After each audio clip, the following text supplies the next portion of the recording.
오늘은 10월 12일 잠언 7장 1절부터 27절입니다. 내 아들아 내 말을 지키며 내 계명을 간직하라. 내 계명을 지켜 살며 내 법을 내 눈동자처럼 지키라. 이것을 네 손가락에 메어 이것을 네 마음판에 새기라. 지혜에게 너는 내 누이라 하며 명철에게 너는 내 친족이라 하라. 그리하면 이것이 너를 지켜 음녀에게 말로 홀리는 이방 여인에게서 빠지지 않게 하리라. 여기 본문에 보면 4절 보면 지혜한테 너는 내 누이라고 하고 명철에게는 너는 내 친족이라고 해라 라고 말할 정도로 지혜와 명철을 가까이 하라는 명령이에요. 지혜와 명철은 가까이 해야 되는데, 왜냐하면 1절부터 보면은 하나님 말씀 그 계명을 간직하는 거예요. 그 지혜다라는 거예요. 하나님의 계명이 지혜고 하나님 말씀이 명철이라 이거예요.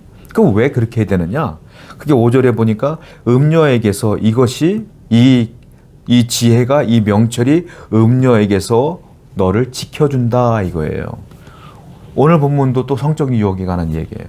성적인 문제가 이 당시에도 심각했기 때문에 계속 이해가 나오는 거예요. 왜냐하면 성적인 문제가 얼마나 심각하냐면 영혼을 파괴시킬 정도니까 계속 지혜자는 계속적으로 이 부분에 대한 얘기를 하고 있는 것이고, 오늘날 우리 현대사회를 살아가는 믿음의 사람들에게도 이 부분이 굉장히 중요하기 때문에 우리는 묵상해야 된다는 거예요.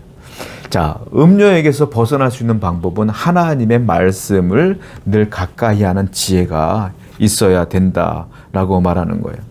사람은요, 무엇인가의 영향을 받게 돼 있어요.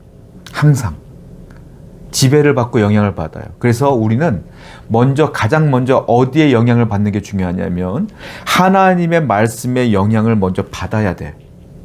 그래야 그 말씀의 영향을 받으면 그 말씀이, 그 하나님의 지혜가 내 마음의 자리에 선점하게 돼요.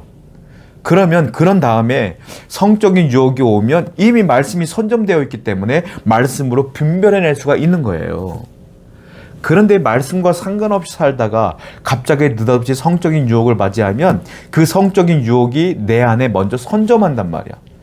그 다음에 말씀이 들어온들 그것이 그게 이해가 되겠습니까? 그것이 분별이 되겠어요? 안 된다는 거예요. 그러니까 먼저 지혜와 명철을 누이처럼 친족처럼 늘 가까이 하며 살다가 보면 성적인 유혹과 그 성적인 문제들이 내 앞에 벌어졌을 때에 그것을 가지고 이건 죄구나, 가까이 가면 안 되겠구나 라는 지혜가 생긴다는 거예요. 성도 여러분, 그렇습니다. 여러분들이 살아가는 동안에 하나님의 말씀이 여러분들 마음에 선점하도록 하셔야 돼. 그건 다른 거 없어요. 읽어야 돼. 묵상해야 돼. 그것뿐이 없어요.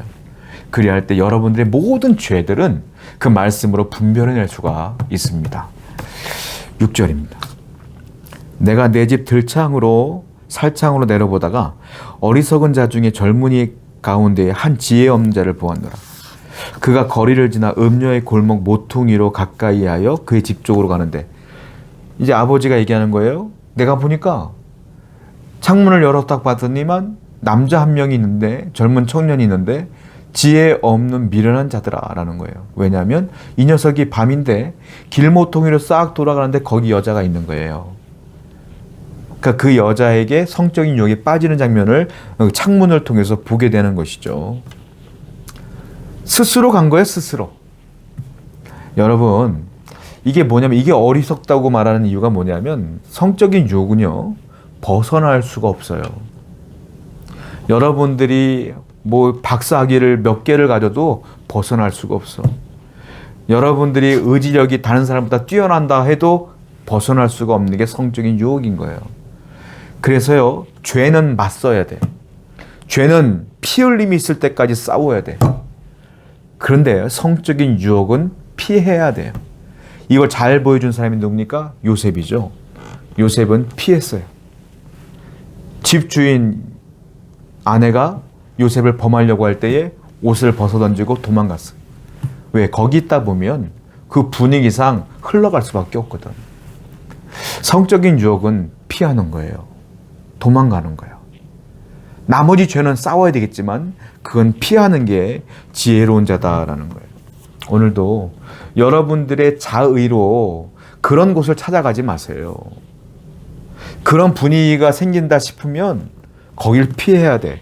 왜냐하면 믿음은 지혜인데 어떤 지혜를 갖고 있냐면 우리는 그 상황이 중요한 것이 아니라 그 상황 뒤의 결과를 볼 줄 알아야 돼요.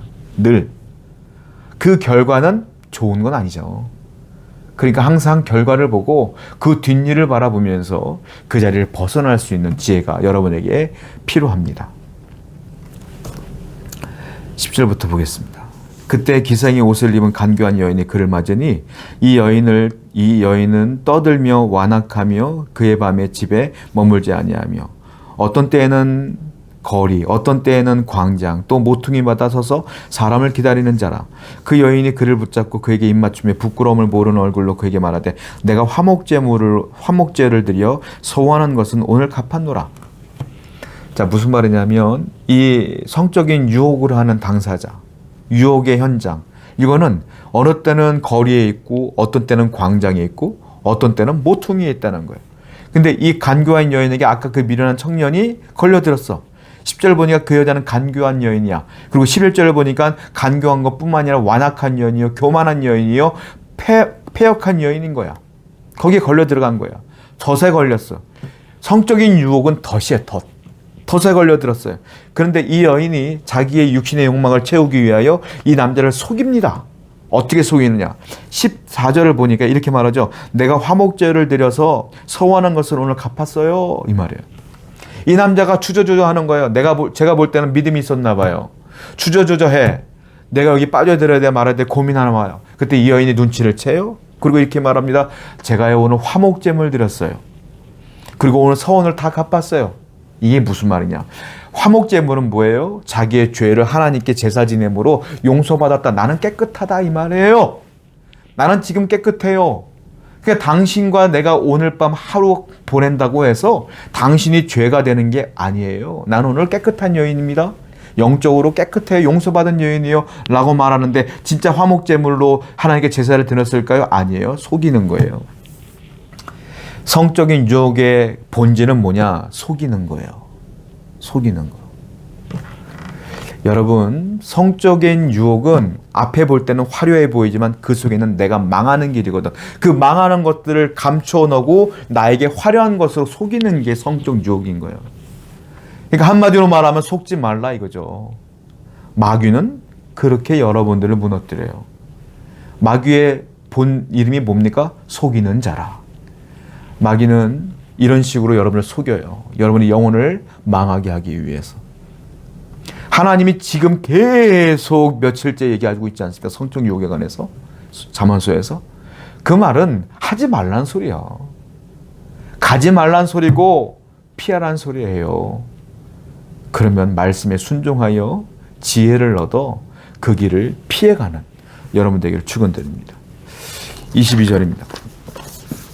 젊은이가 곧 그를 따랐으니 소가 도수장으로 가는 것 같고 미련한 자가 벌을 받으려고 쇠사슬에 매이러 가는 것과 같도다. 결국 그 남자 미련한 청년은 그 여인에게 속아서 끌려가는데 그 모습을 창문에서 봤더니 마치 도살장에 끌려가는 소와 같더라.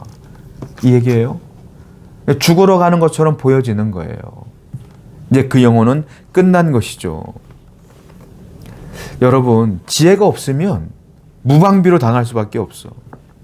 항상. 지혜가 있다면, 말씀이 있다면 우리가 분별해낼 수 있는 방어막이 생기죠.